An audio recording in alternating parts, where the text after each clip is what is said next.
listened to a lot of books about how water might have come to the Earth, but what about other planets? Because I think everybody here at some point asked themselves this question: is there life somewhere else in space? And if you think that for life we need a planet like our Earth, the question will be, are there other planets just like our own planet? Are there planets with liquid water on the surface? So unfortunately, we cannot detect liquid water on other planets yet. When we talk about water in space, we either talk about water ice or water vapor. So not liquid water yet. Sorry. But how can we observe this water? So let's take a cloud, a big cloud in space filled with small tiny dust particles and atoms and molecules. And we call this a giant molecular cloud. And we call it giant because it's really, really big. So the distance is about more than 1 million times the distance between the Earth and the Sun. And if you imagine that the thickness of your one hair is the distance between the Earth and the Sun, then this cloud will be 10 meters. So just to put it in perspective, these clouds are really big. And this is what they actually look like. So this dark region, that's the cloud. And because of the dust particles, the light from the stars behind it cannot go through. So we see that the dark region against the starry sky. So in this cloud we have water molecules. So Christian already showed before, like this schematic view. So we have the two hydrogen atoms and the oxygen atom. And these molecules are sitting heavily in this cloud. They're very, very cold. So the coldest, the lowest temperature you can get is minus 273 degrees. And this cloud is just a few degrees warmer. But at some points in these clouds it's a little bit warmer, so the molecules get warm. And what do the molecules do when they get warm? What do you do when you get warm? You take some clothes off, you take your jacket off. Well, these molecules do something similar. Well, of course they don't really have jackets, but they emit radiation, they emit light. But we can think of this as they take off their jackets, so they lose energy to cool down. So for this talk, think about they lose their jacket. When it gets even warmer, they also take off their shirt, and well, you can imagine what's happening when it gets even warmer. So, this is very fortunate for us, because if we want to observe these water molecules in these clouds, we just have to look at the light they emit, or the jackets that they take off. And again, very fortunate for us, these water molecules have a very good sense of fashion. So they all wear the same jacket. All water molecules have a green jacket. And all molecules, for example, CO2, carbon dioxide, they like yellow jackets. So if we observe this, we measure what we astronomers call a spectrum, but it's basically just counting the number of different colors of jackets that we see. So for this cloud, we have a lot of water molecules, so we see a lot of green jackets, and a few yellow jackets for the carbon dioxide molecules. So this is how we can actually see water in space. So remember one thing for the rest of this talk: when I say light or radiation, you can replace it in your mind by jackets, and then everything will make sense. So there's also a second way that we can detect water, and for that we need a star, just like our own sun. So it's shining over there, and then in this light, what we see it as white light. But maybe you've done this experiment once. If you put a piece of glass in the bright beam of light, you see that it splits into the rainbow. So we see from purple to red all the different colors. So although we see it as white light, the sun is actually emitting all the different colors of light. But I told you to replace light with jacket in your mind. So you're actually seeing this picture in your head. Yes? The sun is emitting all these jackets. If you measure the spectrum, you will see something like this. All the colors, we measure a lot of them. But what now if we have water molecules in between us and the sun? And this time the water molecules are very cold, so they keep their jacket on, we don't see their jackets. But what happens if somebody starts handing out free clothes in the shopping street? What would you do? You take it. And that's what the water molecules do as well, but they only take the green ones, because they only like green jackets, so they don't care about the rest. So after the light passes through this cloud, we only see all the other colors. So our spectrum will now look like this. We see all the colors except for the green jackets, because the water molecules are taking them. So before we continue, quickly wrap this up. So we want to detect these water molecules, and we can do that because when it gets warm, they emit a light. We can think of this as they take off their jackets, and we can observe them. Because the water molecules only like the green ones, so if we see green jackets, we know these are the water molecules. And other molecules, like for example carbon dioxide, they only like the yellow ones. So if you have a cloud with more molecules, we see all the jackets they take off, and we have a cold one in front of the star. We see all the jackets missing because they have taken off. Okay, so now we know how to detect the water. But what about the telescopes that we need for this? So remember, we want to distinguish the water molecules from all the other molecules. So we really need to distinguish the green jackets from all the other colors. Because if we would be colorblind, so if we cannot distinguish between green and yellow, we would measure this, one big bar for both green and yellow. So this is our colorblind telescope, the cannot distinguish. And why is this a problem? Well, now we don't know if this means we see water molecules with the green jackets, or we see the carbon dioxide molecules with the yellow jackets, because they all look the same. So our telescope needs to be able to distinguish between these two colors. So okay, let's assume that we can make such a telescope. There's still a problem, and that has to do with noise.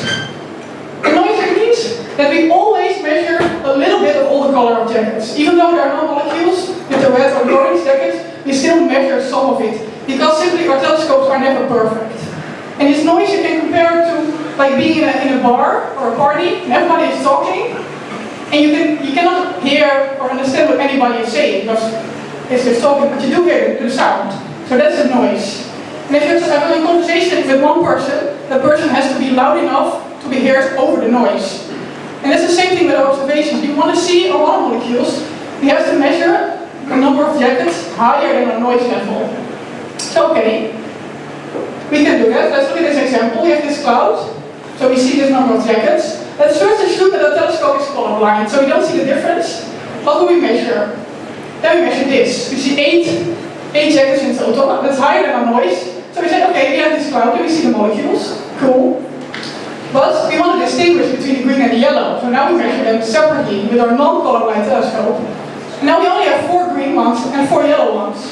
So it's below our noise level. It's like if somebody is in the back of the room, is shouting your name, but it's a loud party and you're over here. Never gonna hear that somebody is shouting your name. So the noise level has to be lower. The room has to be more quiet. Like this. Now we can distinguish that we see green and yellow jackets.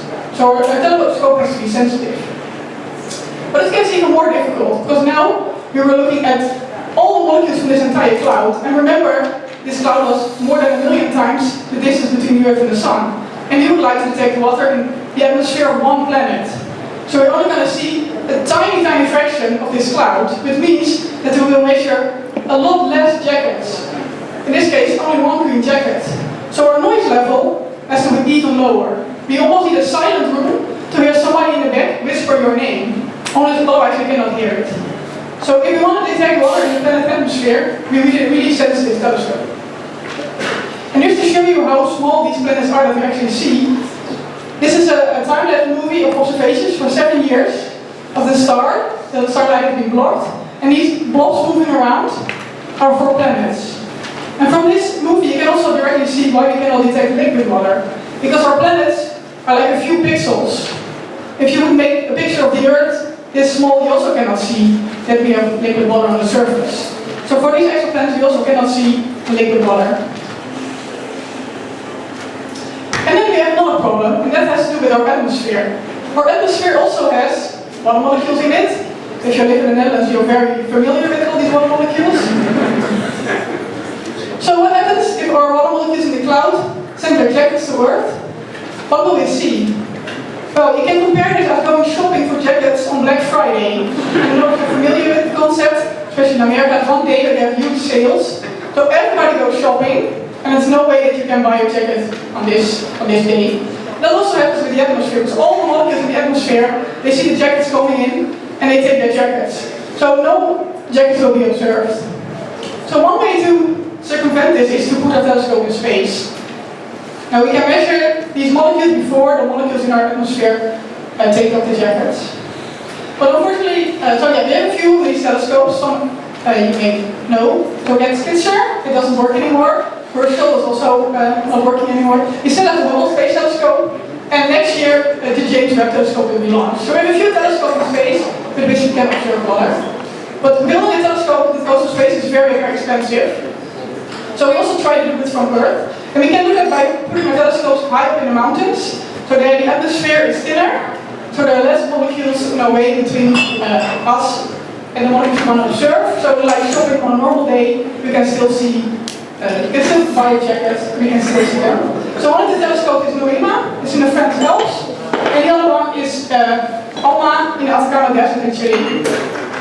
And you can see that there are multiple telescopes, and all these telescopes work together like one very, very big telescope, so we can see the tiny planets. So, to observe water in space, we need a telescope that's not colorblind, so we can distinguish all the different colors of jackets from the different molecules. And to do this, our telescope has to be very sensitive. And to avoid the water molecules in our atmosphere, we have to put our telescope either in space or high up in the mountains. Well, then the next question, what do we actually see if we point one of these telescopes to space? So we can look, for example, at a young solar system. This is something Christian also showed at the beginning of his talk. This is an artist's impression of what our solar system might have looked when the sun was just born, and what other systems might look as well. So in the middle, we form a star, and surrounded by a disk of gas and dust from which planets will form. So if we can find water in this disk, we know that when planets start forming, there's water available to build the planets. And if there's no water, then we have an even bigger problem, because how do we get water on planets? So this is what we measure if you put a pointer telescope towards such a source. And remember, this looks very similar to what I showed. So this is a real spectrum, but it's basically the same as this, just counting the number of different colors. So you can see we have the noise over here. This is really going up and down. And most importantly, we have this big peak over here corresponding to our green jackets. So we know this is water. So we have detected water in young solar systems. And we can also look at planets, that's what we're interested in. So we have a star, this planet is rotating around this star, just like the Earth is rotating around the Sun. And for some planets, seen from Earth, at some point they will move in front of their star. So that means that part of the starlight will first go through the planet's atmosphere before it reaches us. And this is very similar to the situation that I showed in the beginning, where we have the star in the background and the cold water molecules in front. So we expect to measure something like this. All the colors of jackets from the star, except the green ones, because the water has taken them. So and this is what we really measure. So at this point, these are the green jackets. And so a telescope can distinguish between the different colors of jackets. But what if there's a different molecule that doesn't have a green jacket, but a green shirt? Are we also able to distinguish that? So to be sure that we're really looking at water, we do not only measure the green jackets, we also measure two other pieces of clothing. And this blue line is our model, so that's basically what we expect the entire wardrobe of water molecules to look like. And then we cannot measure them all, unfortunately, so we measure only three. So for example, the jackets and their shirt and their pants. If it's what we measure corresponds to what we think, we should measure, and we can say, okay, we detected water in this planet. So to summarize, we know we can detect water molecules in space because they emit light, and we thought of them as jackets. So if we have water molecules that take off their jackets, and we can measure them. And if we have light passing through the water molecules, then they take off their jackets, so we can see that as well in a different way. So we can detect it, but it's not easy. For example, we need a telescope that's not colorblind, but very sensitive, so we can have very low noise levels. Because we're looking at a very tiny fraction of the space, so only a few jackets arrive actually, and we all want to detect them. And we have our atmosphere containing water molecules messing up our observations. So I hope that today you've learned that if you read again in the news that we detected water on another planet, that you now know that we didn't see something like this. This is an artist's impression. What we actually measured is more something like this, these few points.